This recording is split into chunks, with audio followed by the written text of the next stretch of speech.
வணக்கம் நண்பர்களே. போகிற வழியில் ஒரு மின்கம்பத்தில் ஒரு சின்ன துண்டு காகிதம் எழுதி தொங்க விடப்பட்டிருந்துச்சு.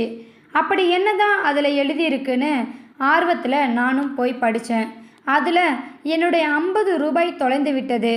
யார் கையிலேயாவது கிடைத்தால் தயவுசெய்து இந்த விலாசத்தில் தருமாறு ரொம்பவும் தாழ்மையுடன் கேட்டுக்கொள்கிறேன் என்று. எனக்கு கண் பார்வை அவ்வளவாக சரியில்லை என்று விலாசத்துடன் எழுதியிருந்தது. எனக்கும் பொழுது போகவில்லை. அந்த குறுக்கு வழியில் பார்த்த ஒரு நபரிடம் விலாசம் கூறி வழி கேட்டேன். இந்த அம்மாவா? கொஞ்சம் தூரம் போனால் ஒரு பழைய வீடு இருக்கும். அங்கே தான் அந்த கண்ணு தெரியாத அம்மா இருக்கு.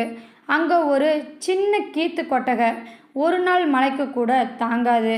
கொஞ்ச தூரம் போன பிறகு வெளியில் கண்கள் குழிவிழுந்து எலும்பும் தோலுமாக வயதான ஒரு அம்மா.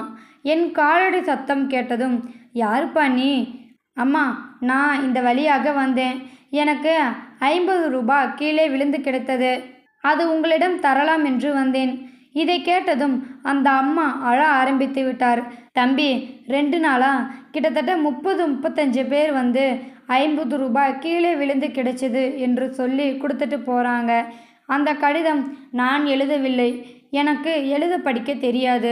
பரவாயில்ல அம்மா, நீங்கள் வச்சுக்கங்க என்று சொல்லி கொடுத்து திரும்பினேன். தம்பி, நீ போகும்போது மின்கம்பத்தில் இருக்கும் அந்த கடிதத்தை மறக்காமல் கிழிச்சு போட்டு விடு என்று அறிவுறுத்தாள் அந்த தாய். என் மனதில் விதவிதமான எண்ணங்கள். யார் அந்த கடிதத்தை எழுதியிருப்பார்? அந்த கடிதத்தை கிழித்து விடு என்று அந்த அம்மா ஒவ்வொருக்கிட்டையும் கூறிக்கொண்டு தான் இருப்பார். ஆனால் யாரும் அப்படி செய்யவில்லை. யாரும் இல்லாமல் அனாதையாக வாழும் ஒரு உயிருக்கு கடித வடிவில் உதவி செய்த அந்த நண்பருக்கு மனதால் நன்றி சொல்லி கொண்டேன். நன்மை செய்ய வேண்டும் என்ற மனம் இருந்தால் அதற்கு 1000 வழி இருக்கு.